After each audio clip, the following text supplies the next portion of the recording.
Welcome back, everyone. So, Dieter is doing well, as you can see. I have actually glued him to his manticore because it's just such a tight fit that I didn't see it as being worthwhile to keep him loose and separate. Every time I took him off the beast, honestly, he'd take off a chunk of pain. So let's just not go down that road. It isn't worth the grief, so to speak. So Dieter's looking good. And the next thing we want to do is to try to work on his banner because that's the obvious thing that's missing. So I'm making it out of this stuff, which is this is sheet styrene, 1 millimeter thick. You can see that it's got a little bit of flex to it, but it can be heated and molded and can retain a sort of gentle curve if you sort of bend it past the point of no return. Previously, this is where we got. So this is the banner that will accompany our boy. As you can see, I've sprayed one side of it black already because the reverse side of the banner I'm going to leave more or less as is. I might give it a little bit of a contrast, well, a bit of a gradient rather, maybe in brown or something, just to represent that sort of leathery kind of material. But for the most part, this is cut from the same material as our strip styrene.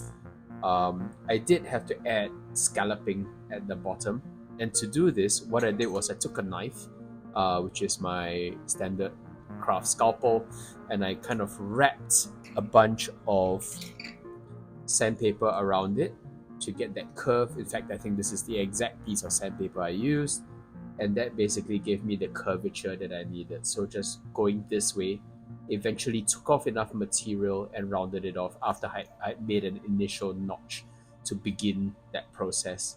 Yeah. So three equally spaced scallops at the bottom, and then of course this is the top where it would connect. Now, oddly enough, this model actually has a pair of these rings, but the rings aren't quite spaced correctly for the banner to go on.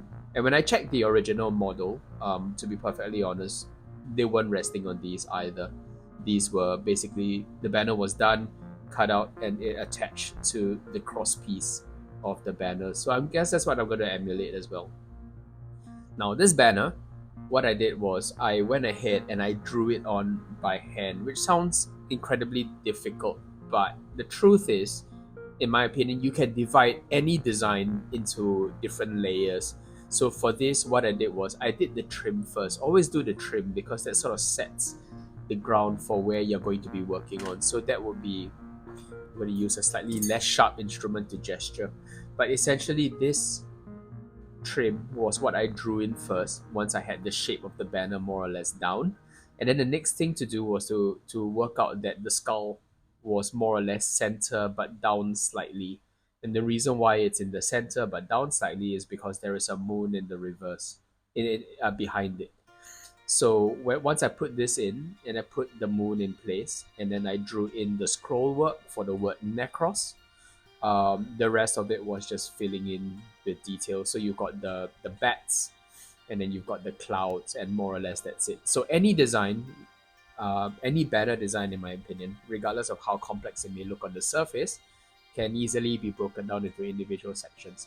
Now, the next thing I did was to grab a bunch of kneadable eraser. You can use blue tack as well, as I'm going to be demonstrating here. And is to take this, and because I drew this with a mechanical pencil, so it's fairly dark and it's a little bit thick at places. So what I did was I went ahead and took off a lot of the graphite by pressing down and pulling it off. Like I said, a kneadable eraser is ideal because it's designed for this reason. But to be perfectly honest, if you don't have it, a bit of blue tack that you no longer want to use anymore won't do this. To be fair, if your kneadable eraser or blue tack eventually gets so impregnated with graphite that it changes color, more than likely it's going to have a hard time adhering to anything anymore. So you might as well use just a small piece, take off what you need, and then sort of leave it at that. The next step is to grab a drawing marker or drawing pen, which is nice and permanent, and I'm going to be sketching this in. Okay, so we're going to do that now. So the last thing I forgot to mention is I added a bit of a hit of top coat. This is a matte varnish by Mr. Hobby because the styrene sheet can have a little bit of a shine to it that makes it difficult for you to go on with a micron pen. I'm using one of these archival ink Figma micron 5s, and I'm just drawing this in. You'll find that once you drop a layer of spray down, it becomes a lot easier to put on these lines, and they do stay a lot better. So they don't need to be perfect, because to be honest, right, we're going to be painting over this. It's just going to give us a slightly more refined line and make it clearer where the paint needs to go. So this is not the most exciting process in the world. So I'll get this drawn in off camera, and then I'll get back to you. Okay, guys, I finished the outline and I hit it with a little bit more top coat. And now it's time to get onto the painting finally, because now the black lines aren't going to run. They should not be too complicated to get through as well, and sort of nice and thick at the sort of point weight that I was line weight that I was happy with. So there are no contours on this to speak of, because it is in fact a flat plane, of course. So no contrast paint this time. We're going straight in with just regular paints. So I'm starting out with some Vallejo Vermillion, and I do find I enjoy the process a lot more when I sort of work from the outside in. I don't know why this is necessarily, but what I find is when I do the main kind of centerpiece of the design and then work my way outwards, I tend to leave the whole design really gets a bit like messy, I suppose. I don't know why this is. I think this is just a quirk that I have, or maybe it's handling. Um, I don't know. As I work my way outwards, I sort of like keep intruding on the internal design with my paints, and I just make a mess of it. So I like to work from the outside in. You really should find the way that makes it comfortable for you to work on. But yeah, it's really an individual preference thing. So I'm going to draw in the outline first, nice and neat. You can see it doesn't take much time at all, because of the layer of varnish that really does a good job being that kind of prime layer. And then you can sort of just run in with more red for the skull. His left eye, the skull's left eye, actually has this star design going over it. It's kind of cool, but I've not drawn it in because it's really hard to work on it that way. I feel the lines would just be incredibly fine, and frankly, since it's going to be a point of light on the face anyway, I don't think it really needs the hard outline. I might change my mind over this later, but I think for now, I think we're doing good. So just very carefully put these on.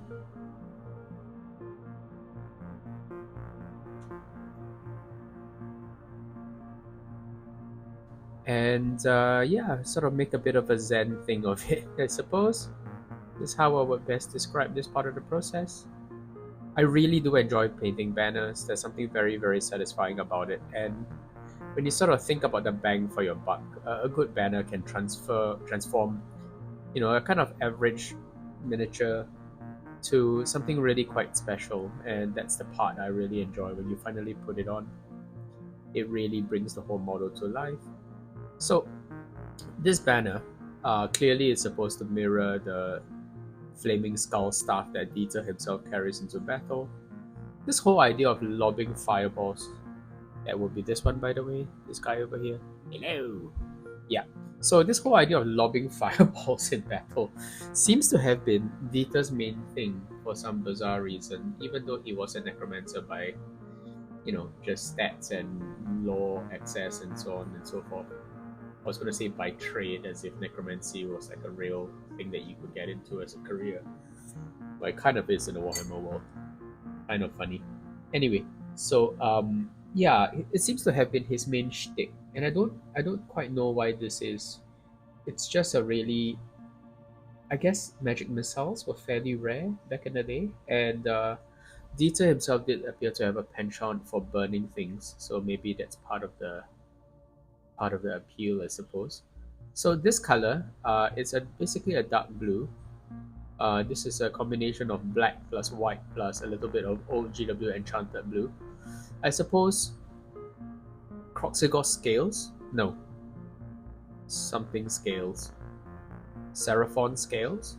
something like that. Or Incubi Darkness might be a really good match for this. Yeah, probably Incubi Darkness, now that I think about it.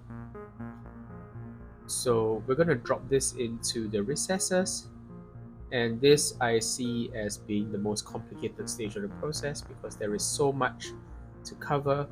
Oh, by the way, about my setup. So what I've done is I've got a standard GW figure holding sort of, well, I mean, it's kind of like a butt plug, but let's not go there.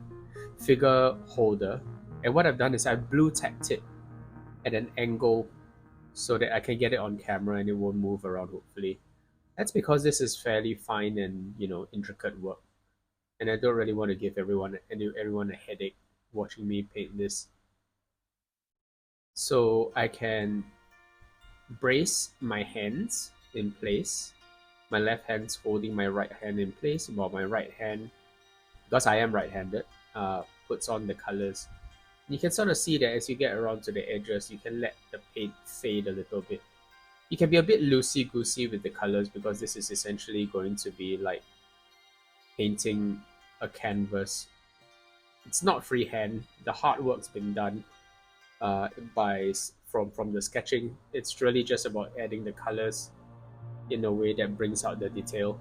One challenge I do foresee is that because the bats are black and I've already picked them out in the marker color, which is black, of course, that they might vanish into the blue. So what I'm doing is I'm letting the paint get really thin as we get near the moon, and that allows it to be a great deal more translucent, and hopefully that will mean that the bats don't vanish into the picture, so to speak.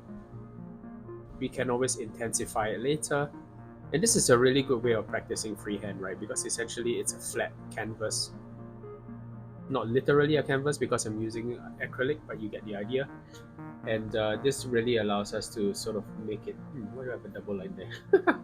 Yeah, but this really allows us to sort of experiment with getting the colors just into the right place where they need to be without any worry about dealing with like contours.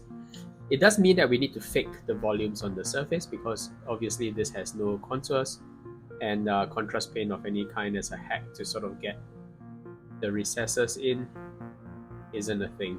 So, but as you can see, it moves along fairly quickly as well. It's not like pulling teeth.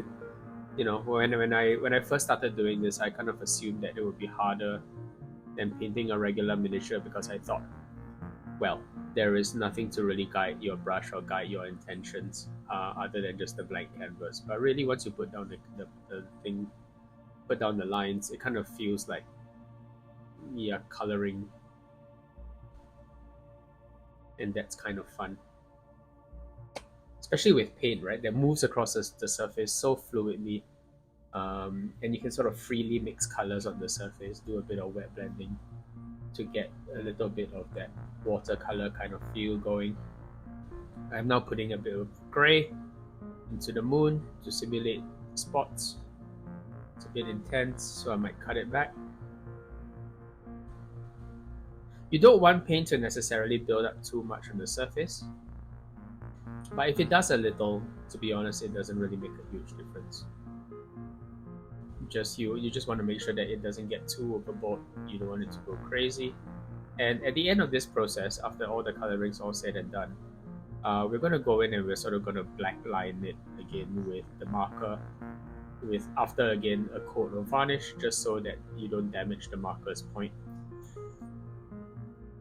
Bit of white, take some of the edge off the moon, and I think we're in a good place with the way this is coming up.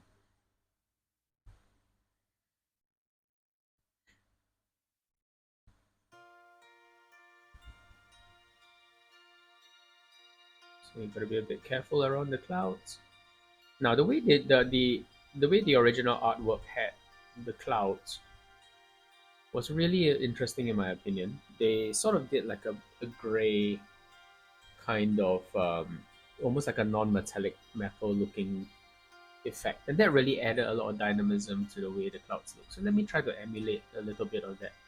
So what you're seeing is I'm putting just stippled patches of gray onto the clouds, leaving the top and bottom periphery areas uncovered, kind of like almost as if you were doing like a non-metallic metal. And this is the kind of thing that separates, just basic sort of paint work and kind of makes it really special. So kudos to the designer who painted this, or the painter who painted this original color scheme. But it's taught me a thing or two about how to make use of available real estate on the surface in order to sell a certain look. Something about having it painted this way makes it look a heck of a lot more overcast than it looked initially, and I love just the idea that this is a thing, and it's easy to do as well, which is really wonderful. So treat each of these almost like its own non-metallic metal cloud, and it starts to look a lot better by itself. Okay, so we're going to dive into a bit of white to make sure that the gray isn't too overpowering. And we're going to sort of blend this in at the tops. We want them to be overcast, we don't want them to be ridiculously overly dark. Just enough to connote that moodiness. Which kind of looks great. And if you notice, I am using a sort of stippling paint movement, brush movement, to kind of blend these areas together. Nothing needs to be hyper smooth. In fact, the kind of watercolory look does the overall composition a bit of extra. It gives it a little extra, oomph. Really like the way this looks with this sort of slightly scratchy style. There are going to be little bits that I'll need to tidy up later, but overall I think we're moving along nicely. Cool. I'm going to grab a bit of Phalanx Yellow because I want to start highlighting the skull in the center. I don't really highlight the edge trim much at all because I don't really feel that there is a lot to bring out on the edges. Just want to keep it neat and nice. Okay, cool. So, because he's in front of the moon, he's sort of backlit slightly. So what we're going to do is we're going to give him a halo around the edge, like so. As you can see, it's a little bit hard to keep that sort of trim of black perfect. Don't worry about it. We'll come back in and we'll fix that with the marker later. But this is where you can sort of start to give it a little bit of definition as if it were a three-dimensional object. And this may look hard at first, but to be honest, you've painted so many miniatures by this point. You do know how skulls are sculpted. You roughly are acquainted with. I believe you probably would be quite acquainted with the shape, the textures of a skull. Which areas are raised, which areas are sort of a little bit more chill. So you would be able to do it. Don't sell yourself short. So give it a try anyway. And you know what? In the worst case scenario, you just spray the whole thing white again and start over. Not ideal, obviously, because nobody wants to really waste just to put in the time and then sort of waste it.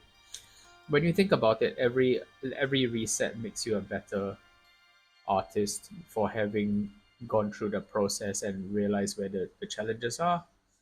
And after a while, you'll find that it gets a lot easier, and you get a lot better and more confident at it. So yeah, don't sell yourself short. Give it a go. It's a lot more fun than using a printout, I promise. Although no shade on people who use printouts, these things are a very specific set of skills. Do it if you enjoy it. Give it a try at least once, and if it's not for you, no shame in using a sticker or a transfer. But if you do enjoy doing this the way I do, then you'll find yourself gravitating towards it. And I find that I love painting these banners. It may take a little bit longer, and you might need to sort of fudge some of the volumes a little bit, but they do teach you a lot about how to be judicious with your paint strokes, how to know when there is a little bit of a contour that should go down and when not to. And ultimately, once you learn how this works, it might propel you to give sculpting a try as well, because they're all the same family of skills in that sense. So this should be good fun. Okay, cool. So I've added a little bit of a darker red by mixing in a little bit of black. We're kind of playing fast and loose with the colors a little bit. No harm there. Just reinstate his nostrils. And I think we're in a good place. There is the need to put that sort of star flash in his left eye. His left. So we'll do that in a bit. But I think so far this is looking good. Now, the hard bit is the scroll, so we're just going to jump into that with gusto. Most of it is already fleshed out, including the text. So really, it's just about putting small amounts of the right color into the recesses and then effectively highlighting around it. It's not hard, it's just tedious, I suppose, to come in and to try to make sure that all of these little lines are cleaned up. For me, it's mildly like satisfying, because my handwriting is not the best, so this word looks a little bit screwed up. But when I come in with paint, I'm essentially getting to touch up around it, make it look a little bit better. And at the end of the day, it feels nice to be able to touch this up in real time.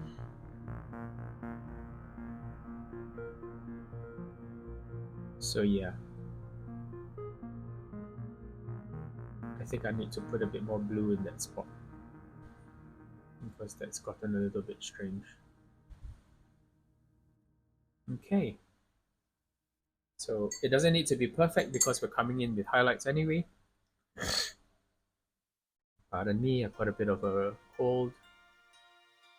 The weather in Singapore is getting quite damp because it is December. So yeah, pardon me. Try to keep it to a minimum.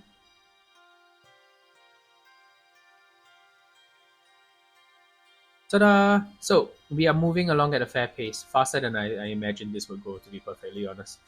I think it just comes across as a lot more daunting than it actually is. I don't know how else to express it, but this looks kind of scary and intimidating at first.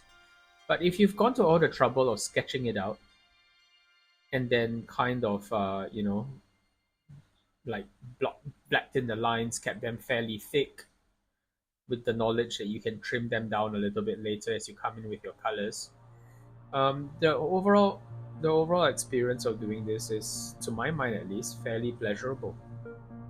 Just takes a little bit of concentration, and don't give yourself too hard of a time if it doesn't come out perfect at first. This isn't an easy thing to do. Just be kind to yourself and just take your time. So I put in a little bit more blue because I think it would be nice to have a little bit of a bluish tinge while leaving the darker blue sections in the recesses. So I would imagine if you were using Games Workshop paints, this would probably be like Teclis blue or Hoth blue, both of which will be really good choices for this stage and lightening it up. And it's okay if you build up a little bit of, like, you sort of do this with a stippling motion. It doesn't need to be 100% smooth. I mean, kudos if you can get it 100% smooth, I suppose. But I don't think it needs it. A little bit of personality and texture on the surface goes a long way towards making the banner look a lot more, not real. Real's not the word, but I guess it makes it look more like a tapestry. And tapestries always did have a little bit of surface texture on them. I think one of the things that we don't always think about is whether or not a model surface should be smooth, like completely smooth or not. I for one, have a habit of using exclusively either ink washes or dry brushes to detail bases. Now, I do this for a number of reasons. I don't actually want to highlight everything on a base unless it really warrants it. I don't really want to highlight everything on a base, to like a super blended, super refined kind of finish, because I don't think the base is really there to. It really shouldn't be stealing the thunder of the main miniature. So I have a tendency to use slightly looser, rougher techniques on bases, and I do the same thing for terrain because I don't like terrain to. Terrain is a backdrop for the miniature. You know what I mean? I don't think it should steal the thunder of the main miniature, and to my mind at least, I think it looks really good if you sort of look at a miniature in the foreground and then the terrain is kind of slightly scratchy, slightly textured. There's a little bit of noise because of the dry brushing and minimal edge highlighting for the background. And I think that mimics the way a camera with shallow depth of field would really pick up the focused, dialed in look of a miniature while still leaving a little bit of noise for the background. And to me that kind of makes it perfect. Almost like a forced, almost like a subtle, forced tilt shift kind of effect. Tilt shift is that method where you sort of like blur out the background and keep the foreground in focus, and it kind of makes everything look like a small cute toy, right? So yeah, tilt shift allows you to, yeah, I think you sort of like almost suggest tilt shift by painting this way.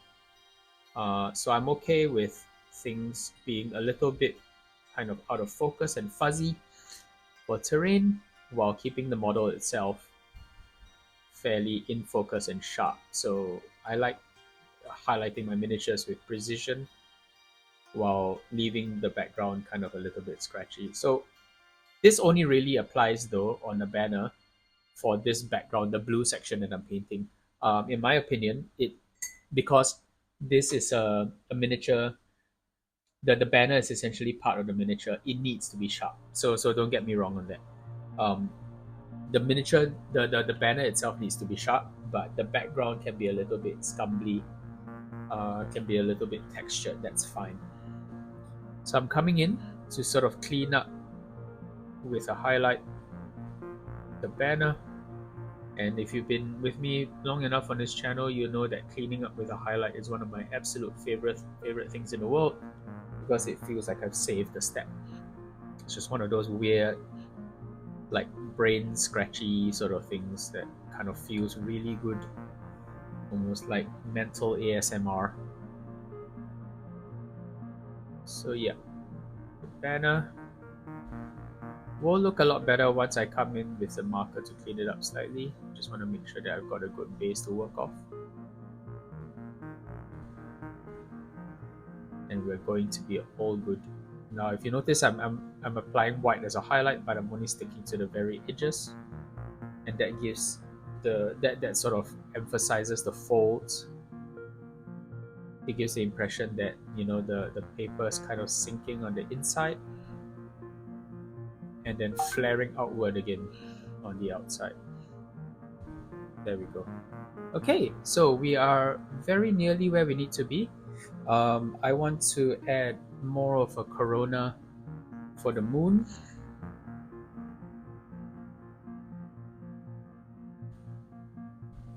Plus, having a little bit of uneven white really reminds us that the moon is essentially a heavenly body that's reflecting light from the sun.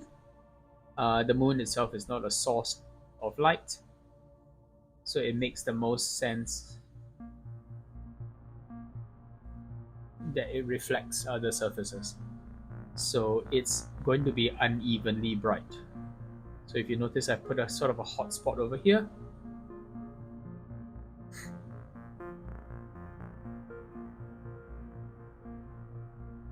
And I think the bats can stay silhouetted. I considered highlighting the bats, but then I kind of felt that would end up muddying their appearance, because they are actually quite small and they're going to be a little bit hard to see.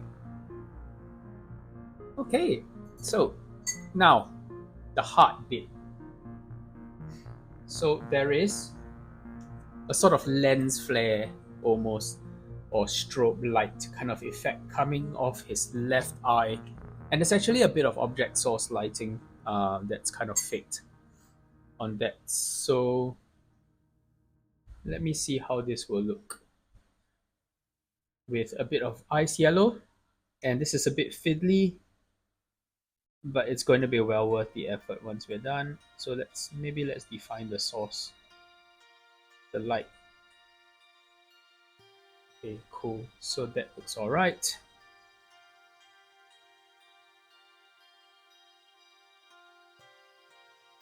And then very carefully, let's connect some lines.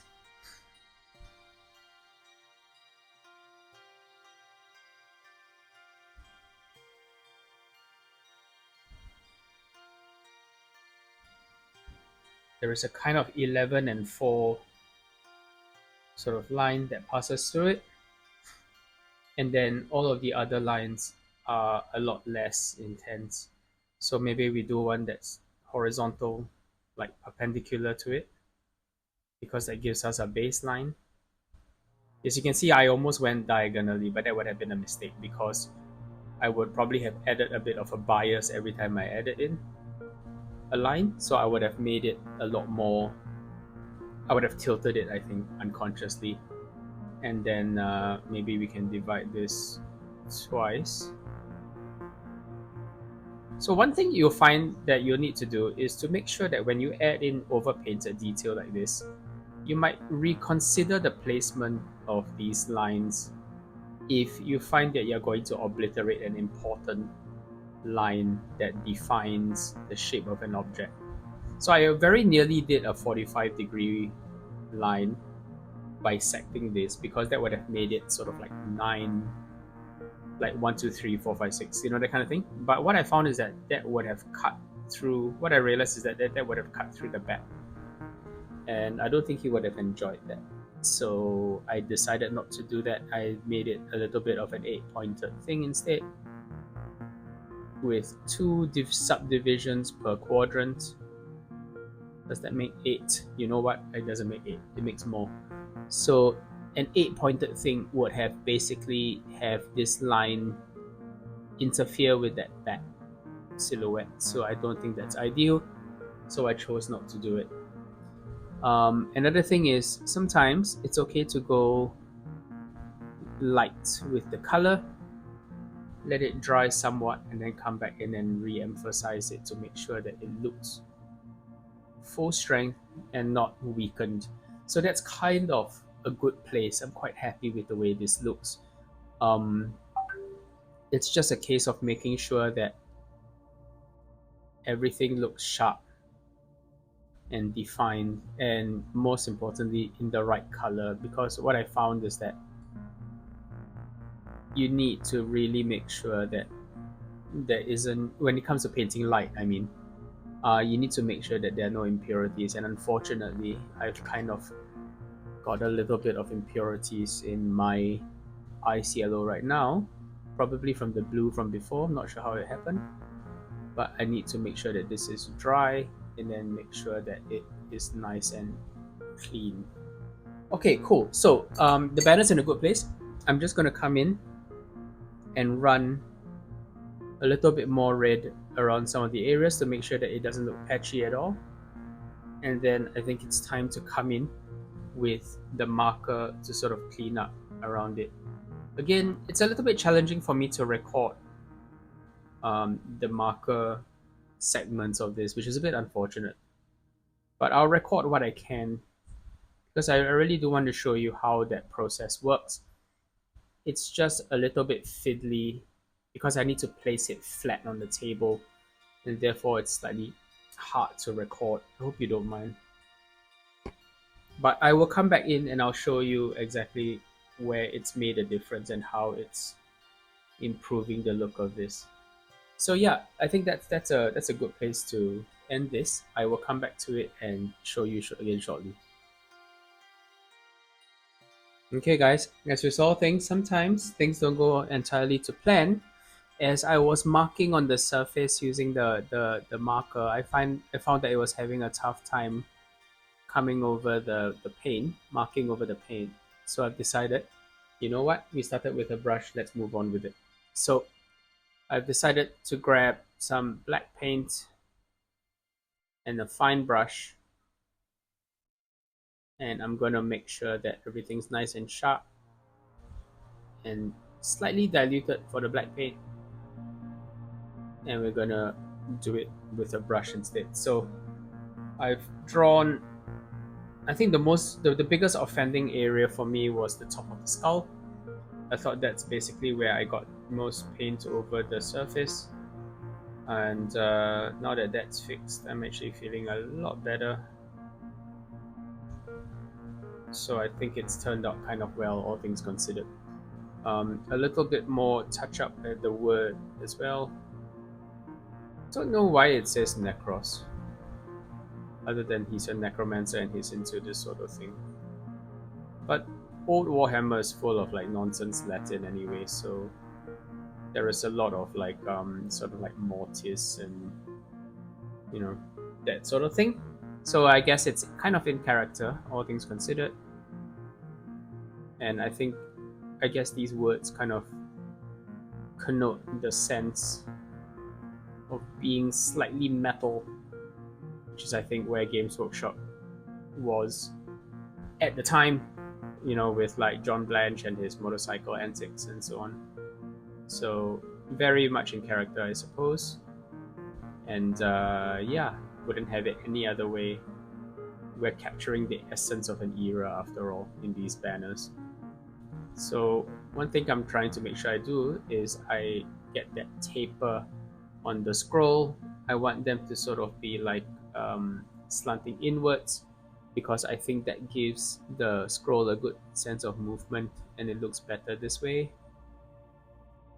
And yeah, I think we're doing all right actually. I haven't decided what I want to do with this funny little reflection that I put on his eye. It's kind of in the wrong place. So more than likely, what I'll just do is, in fact, what I'm going to do now is I'm going to get a little bit more red uh, and phalanx yellow and just clean it up. And yeah, so I think at this point all is good except the skull is not standing up quite as much as I want it to. So I'm going to push this highlight a little bit further and sort of feather it into the surface of the skull like so. And then the other little issue that's kind of bothering me at this point, which to be honest is not too different from the original artwork, which is that I feel like I need a bit more yellow pigment in this ice yellow highlight, because it kind of looks a bit washed out right now. Oopsie doo, got some red over there where it was not supposed to go. But we fix our mistakes on camera. We do the best we can. Okay, cool. So everything's nice and dry now. Sorry, I'm gonna bore you a little bit more by coming back in with just a little bit more ice yellow to make sure that everything is well and dandy before we apply a little bit of, I think, Eandon or Eandon. No, maybe not. Maybe I'll use a bit of Imperial Fist Contrase paint to kind of just impart a bit of a yellow glow to it. Um, yeah, the reason why I don't want Eandon is because if you look closely at the bottle of Eandon, what you're seeing at the bottom is a bit of orange, and the orange hue is not needed for this because this is light. Light doesn't shade the way a physical object in the real world would. So you want to try to keep the color clean and sort of free from other colors as you can. So orange would not be ideal.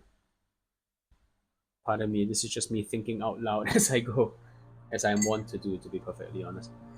Okay, so the other thing is with these folds, I think the alternate ones I should make a bit darker. This is dark sand, by the way. I somehow managed to not mention the color as I was working because I was a little engrossed.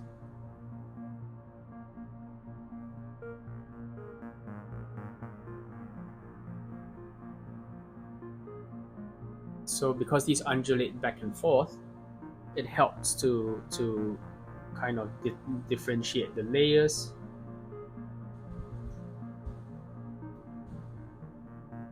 And make it a lot easier to read three-dimensionally.